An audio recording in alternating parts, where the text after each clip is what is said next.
All right, I want to go across to Mr. Carl Bildt, former Prime Minister of Sweden. He's also co-chair of the European Foreign Council. Thank you very much, Mr. Bildt. Really appreciate you joining us here on CNN News 18. There are 3-4 sort of broad concerns, as they say, the devil is in the detail, about this India-EU free trade agreement. And I want to sort of go through with each of them one by one. I want to start off with this CBAM. CBAM is a concern here in India and indeed for all trading partners of the European Union. Industries like steel, aluminium, cement, etc. India's exports, for example, into Europe have already fallen even before the CBAMs kicked in, without any concrete exemption or any kind of transition arrangement, because basically, the EU has said that, CBAMs are applicable for all its trading partners and so it will for India. That is a big concern here in India, particularly for these industries. How would you speak to those concerns? No, I think the European negotiators are very well aware of those particular concerns. I think also the Indian negotiators are aware of why this is something that has been decided by the European Union. Then the very important agreement that has now been sort of concluded, although formalities are still remaining on it until it comes into force, it doesn't resolve every single issue between India and the EU. There are quite a number of them, but it provides a political framework for continuing to discuss those. And I assume that the discussions will continue on CBAM as well in the months ahead. The other concern is around the auto industry. Obviously, Europe has a big auto industry. India has an equally big auto industry. Now, one of the clauses that they've put is that any car that is above 15,000 euros, a European manufactured car that's above 15,000 euros, they've issued a quota of 250,000 that European manufacturers can sell here in India. Indian manufacturers are concerned about that. Again, how would you speak to those or redress those concerns? Well, that's fairly normal in an agreement of this sort, when you have sort of different points of view that you get a quota as well. Whether that is an appropriate number for that particular quota or not, I'm not the one to judge.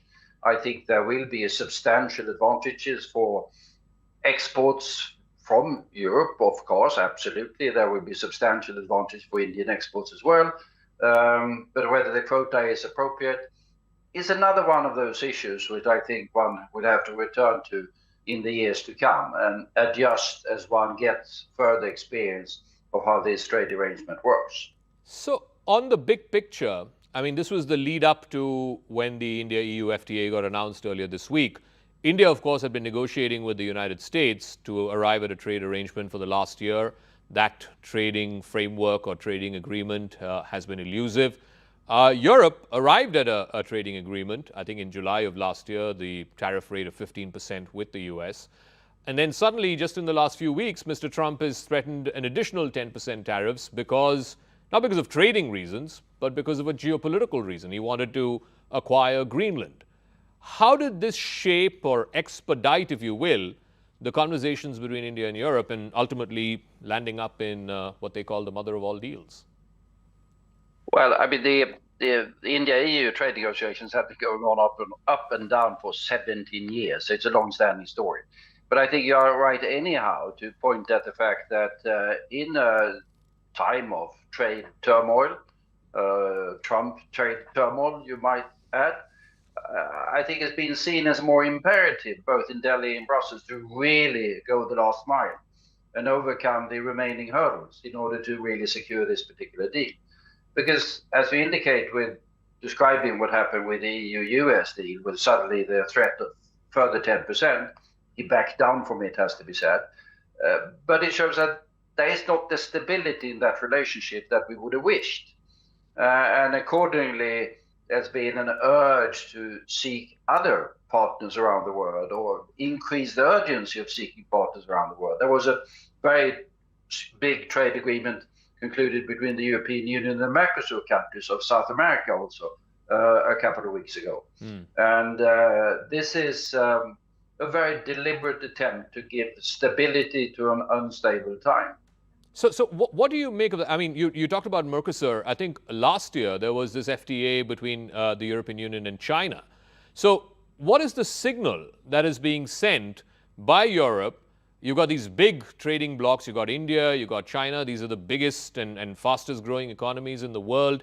So Europe is happy to, deepen its economic partnership with these countries, yet at the same time, its security is intertwined with America. And in America, you have a president who says, that's not on. I mean, we're not going to accept that kind of a trading arrangement, because he says, and I'm using his words, the rest of the world is just ripping America off. So how does this work? For security, you're intertwined across the Atlantic with America, but for economics, you're intertwined on the other side with China, with India, and as you said, with Latin America. Well, it has to be said that we're heavily intertwined with the United States as well. The transatlantic trading and economic relationship is still the thickest and the broadest in the world. But what we are doing is now most of the growth in the global economy, if we talk of the decades ahead, is going to be in Asia. India being a very, very big part of that story. We have also agreements with Japan. We have agreements with South Korea that has been working very well. We are negotiating with Indonesia, negotiating with Australia. We don't have a free trade agreement with China, but of course it's a fairly vibrant relationship there. And anyhow, the security relationship with the United States is an important one. Although I think that what you will see in the decades ahead, or years and decades ahead, is that we will have a NATO with less of the United States. Because the United States is focusing now on the Western Hemisphere and on Asia and Middle East and whatever else. So the Europeans will have to build their security systems. I wouldn't say independently, but less dependent upon the United States in the years ahead. So what does that specifically mean in the context of Greenland, where President Trump has openly said that he wants Greenland? And what does it mean in the context of the ongoing Ukraine war? Yeah, that's a very good question. I mean, exactly where we will end up, where the United States will end up, President Trump, to be precise, will end up in terms of Greenland, we don't know. He backed down on his tariff threats in Davos. That was good. I hope that we are now in a phase of a more regular diplomatic dialogue. It has to respect the red lines. And the red lines is, of course, the territorial integrity of the Kingdom of Denmark and the right of self-determination of the Greenlanders. Within respect for those red lines, virtually everything can be done in terms of concerns that Americans can have on the security of Greenland. So let's hope that we will have more of a dialogue and less on drama on that. But no one knows. We are dealing with Donald Trump. Ukraine is, of course, equally disturbing and even more disturbing, because that goes to the very heart of European security, not attacking other nations, respecting territorial integrity. And the performance, of course, of the Russian army during the last nearly 4 years have been rather dismal. Just to take one comparison, the war has now lasted for Russia longer than the war against Hitler. And during that particular war, after having repulsed Hitler in the outskirts of Moscow, the Russian army went in a couple of years to the heart of Berlin. And now in longer time, they managed to do 20% of Ukraine and have probably significantly more than 1 million casualties. But still, Putin goes on. This is his war. He's addicted to it, can't give it up. But for us, the independence and sovereignty of Ukraine is absolutely critical. No, Americans...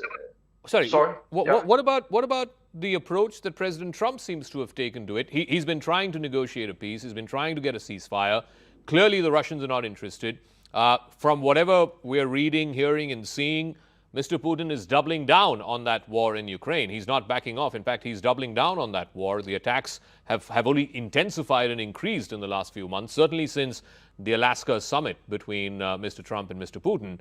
So it's basically, your biggest ally, your biggest military ally is saying, I don't care. Putin can do what he wants to do in Ukraine. Yeah, and you have a significant tension on that. I mean, what we Europeans are saying is that this is central to our security. I mean, we support Mr. Trump in trying to end the war, but it has to be ended on wars that preserves a sovereign, independent Ukraine. Anything else is unacceptable. And here, of course, Trump has been more leaning towards supporting Putin positions in these negotiations.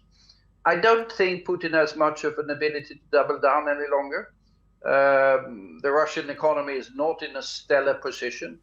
If you look at opinion polls in Russian society, most of them want this war to end as soon as possible.